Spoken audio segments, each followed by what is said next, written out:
thoughts on Taika Waititi to do a new Judge Dredd movie with Drew Pearce to write the screenplay instead of being a sequel to Alex Garland's and Carl Urban's Judge Dredd? It was reported, not rumor mill, not speculation mill, Hollywood Reporter official trades, that Taika Waititi is setting up to do a new Judge Dredd film.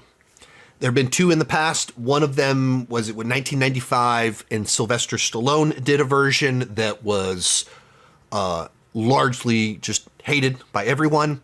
And then, 12, 13 years ago, Alex Garland, the guy that worked on the 28 Days and 28 Years Later, Warfare, Civil War, he wrote a version, and he kind of directed it.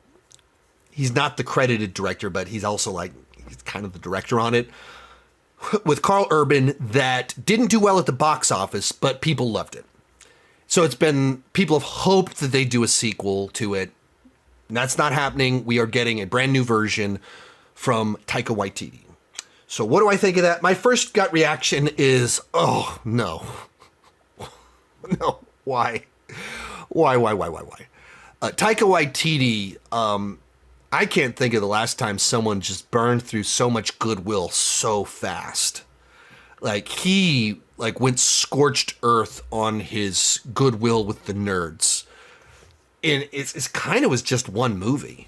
It was Thor, Love and Thunder and the press tour for it. And it just made people I don't think I like this guy. I just dislike him. Oh, I guess Ragnarok was a fluke. Because he had Ragnarok and then he did Jojo Rabbit, which got prestige, award recognition. He does Love and Thunder and people this freaking guy. And I think some of it boils down to just an irreverence in what comes off an arrogance of just a total disrespect for anyone else, with an irreverence that feels just I don't care about anyone or anything. I mean, I did Thor to get the paycheck, that sort of stuff, and the VFX looked bad on this, yeah, my VFX I just screwed up on that one. He threw the VFX guys under the bus at a point in time where all these articles were coming out about the mistreatment of VFX artists, and he thought that was a good time to make a joke about them. And so he just burned through so much goodwill very quickly. So, him being attached to Judge Dredd, the gut reaction in light of the tone of almost all of his movies, it's extraordinarily difficult to see how that would work.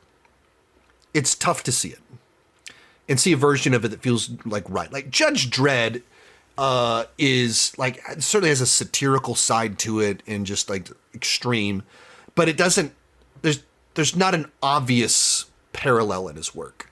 So there's some speculation. Some of what's going on here is that Taika is trying to do a little bit of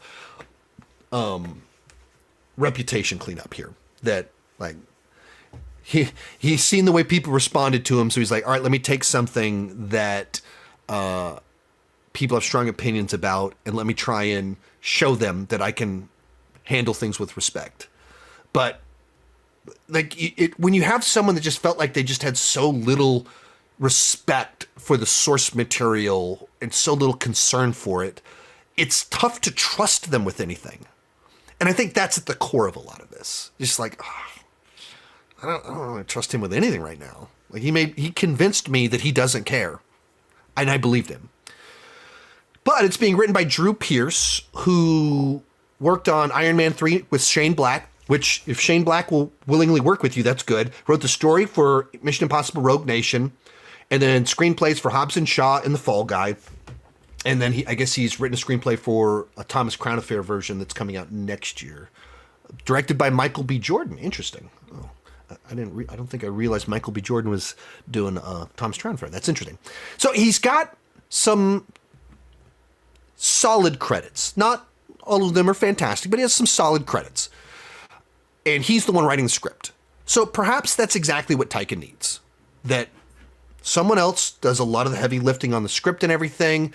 He reins in his excesses and his ego. And he actually tries to serve the project rather than, I don't know, whatever he was doing with Thor, Love and Thunder. But my gut reaction is I don't like it at all. Most of these clips are pulled from my Patreon live streams. I do about 6 live streams every single month. For $2 per month, $20 per year, you can get access to all the exclusive videos and live streams. For $5 per month, you get your name on my end card. At the top tier, you get a 30-minute video chat with me each month. The link down below in the description has more information.